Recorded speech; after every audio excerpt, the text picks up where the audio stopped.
Niners, baby! Get the dub over Dallas on Sunday Night Football, and we need to talk about it. 30-24 was the final score. It ended up being a lot closer at the end because apparently we just couldn't guard CeeDee Lamb to save our lives.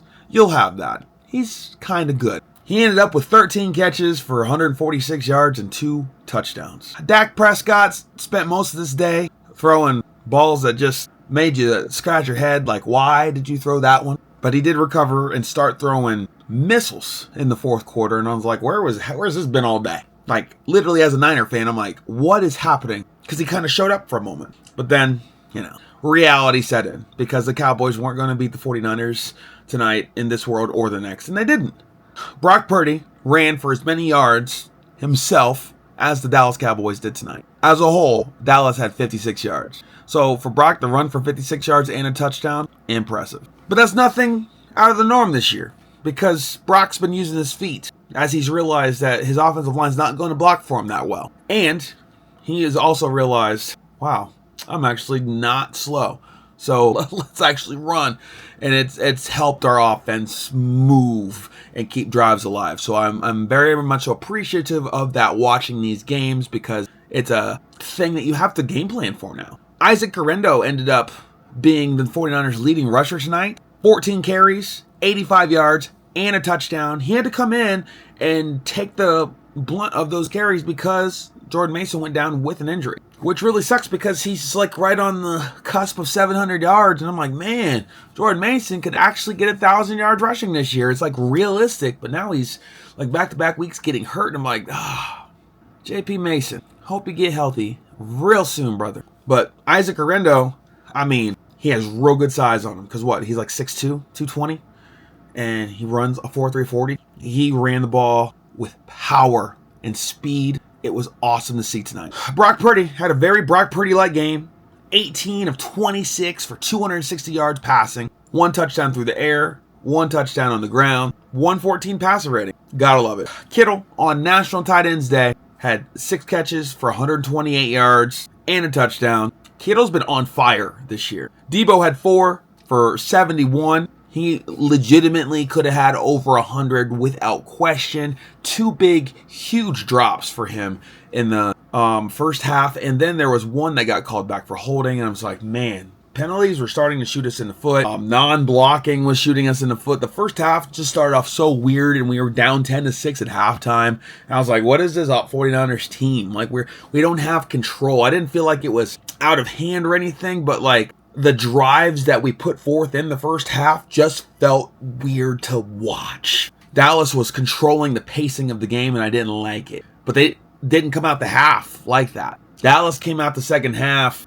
half-hearted. At least that's what it seemed like. And the Niners came out firing on all cylinders, and I'm like, ooh, that's the Niners offense I'm talking about. 49ers were 8 of 16 on third down tonight. Dallas was 4 of 12. Overall, the Niners controlled the possession, because they had the ball for 33 minutes to Dallas's 26. San Francisco had more penalties, like 9 penalties for 73 yards. That was mostly in the first half.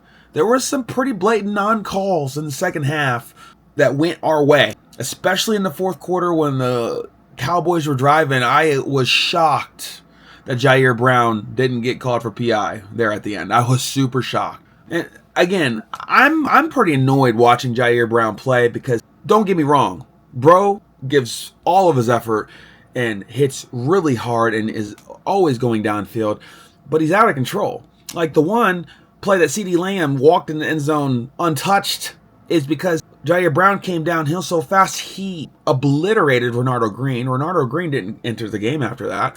And CeeDee Lamb's wide open. And I'm like, why did you just literally destroy your own teammate, sir? There's always something with him and Devondre Campbell. I'm telling you what. Now, Devondre Campbell actually did play the run pretty well tonight, but he was still looking lost as normal in the pass. Him and Jair Brown and Devondre Campbell are just, if there's weak spots on our defense, I talk about it every single week. It's them. Niners were 3 of 4 in the red zone. So, hey, I'll take that 75% all day because it hasn't been that good this year. It has not been that efficient. So the fact that we were 3 of 4 once we got into the red zone, I'll take it. We 100% left points on the table out there because of penalties, because of holding, and they were legitimate holding calls for the most part. The one on Kittle that brought back a huge play was very tic-tac. And I mean, if I was a ref, I wouldn't have called it, but I couldn't imagine being a zebra. So that's neither here nor there. We have to do better and execute and just play a cleaner football game all the way around. The big thing that I look at when I look at these team stats is like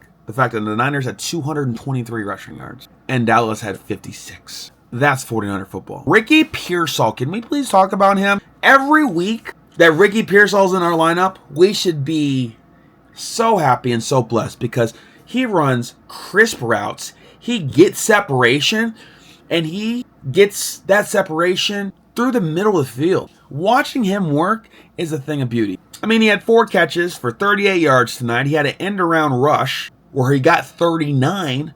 So I'm like, all right, Ricky, like you got 80 yards of production tonight. And a bullet went through your chest just inches away from your sternum just weeks ago. Like, God wanted you here, bro. Like, or you wouldn't be, period. And now you're actually on the field starting to show signs of making an absolute impact on this squad. Because we need him. Juwan wasn't out there tonight. Hopefully we'll have him back after the bye. I mean, we'll hopefully have Christian McCaffrey back after the bye. I cannot wait. But we're not going to have BA back the rest of this year. So besides Debo and Juwan moving forward, that third guy is probably Ricky Pearsall.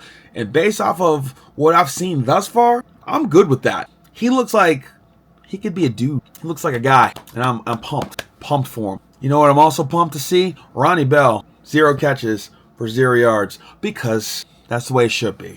Don't throw him that ball, Brock Daggone it. I think the offensive line overall played better tonight. Definitely wasn't a perfect game by any stretch of the imagination. Because I still was seeing McKivitz and Brendel have some issues.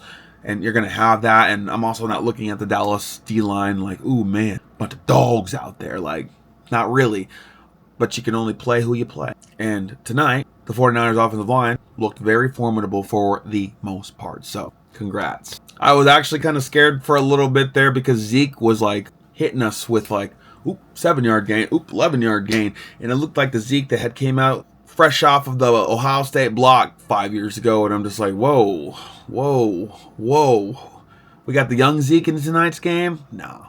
He only had 34 yards rushing on 10 carries. But he did have a touchdown, though. And Dallas did make it a game late. And ain't gonna lie, I was starting to get worried. But you know what? They didn't come back. At the end of the day, they didn't come back. They didn't win. And 30-24, that's the final score. I'm here for it. So now the Niners are on a bye. And then when they come back, they got to play one of, if not the best quarterback in all of the land this year, Baker Mayfield. As of right now, Baker Mayfield has more touchdown passes than anybody in the whole league. So we get a whole bye week to get prepared and get rested up and then play Tampa.